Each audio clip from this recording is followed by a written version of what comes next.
I was asked to give an overview and also to predict directions. The role of VATS, or video-assisted thoracic surgery, in lung cancer, you can start off by saying it has a role in diagnosis, getting biopsies of relevant tissue. It has a role in staging of lung cancer, so we can determine how far it's spread, so we can best guide treatment. And then the biggest role, and the role of most interest, is its potential role in curative lung cancer resection.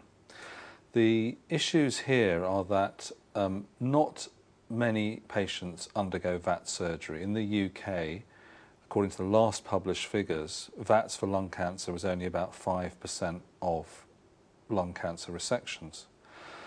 Why is that? Well, true anatomical resection, so removing a bit of lung with its lymph nodes and the tumour and the structures that attach it to the heart and the airway, is more complex than it might sound. And so there's a technical issue in people being trained and really confident with the procedure. And it's also about which tumours are most appropriate for that sort of surgery.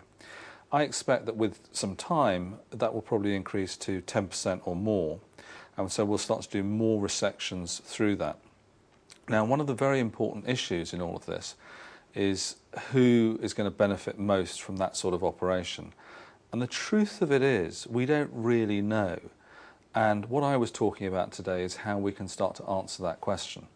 So what I would like to see is either a really big trial or a big registry of patients who undergo videoscopic surgery, either as a wedge resection or what we call a segmentectomy, which is removing an anatomical segment of the lung, or a lobectomy, which is removing a lobe of the lung, and actually find out which patients do well.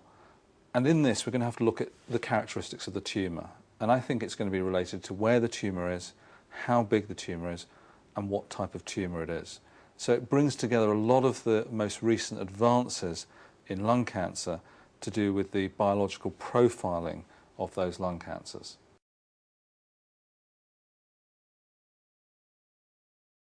I think that what we need is large numbers, but we also need the patients operated on and worked up in a standardised sort of way. There are some trials around in Europe and North America, but none of them seem to be doing particularly well at this time. And I think that's because they're over-stringent. In the UK, we have cancer MDTs, and we have a standard of care which is pretty uniform throughout the country in terms of workup.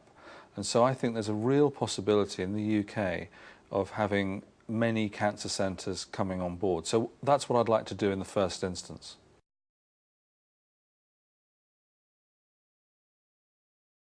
I've also been involved in complex surgery involving chest wall resection and reconstruction. This type of surgery has been used for tumours and for other indications such as severe infections or congenital abnormalities for many years. With progress in biological materials and metals, new implant devices have been developed. And I recently, in collaboration with Professor Jean-Marie Wilm in Strasbourg and a company called MedExpert, which are based in Germany, have been involved in the use of titanium rib bridges for chest wall resection and reconstruction. Recently we had a paper in the Annals of Thoracic Surgery describing this particular technique.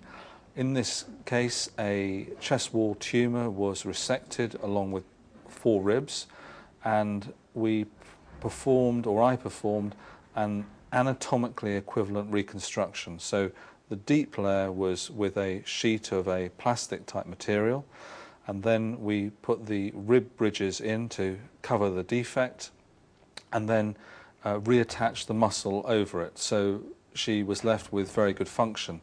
It's getting on for about a year since she had that operation, and unfortunately this patient fell over and had a fracture of her shoulder blade, the scapula, and elbow on the same side as the repair. We were naturally very concerned. We did a CT scan and it showed the titanium rib bridges were completely intact, and she's doing very well without any signs of tumour recurrence. Well, that's a very interesting question, and of course cost analysis is very important.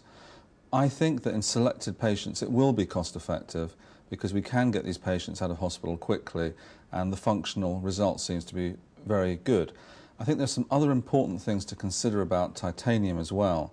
As a metal, it's actually very light in comparison to its weight. It's very light in comparison to its strength. Also, it undergoes osseointegration, whereby bone cells and bone material actually form a molecular bond with the titanium, which makes it particularly stable in these situations. And of course, titanium has been used in other bony reconstructions elsewhere in the body, for example, the jaw, skull, and other sites.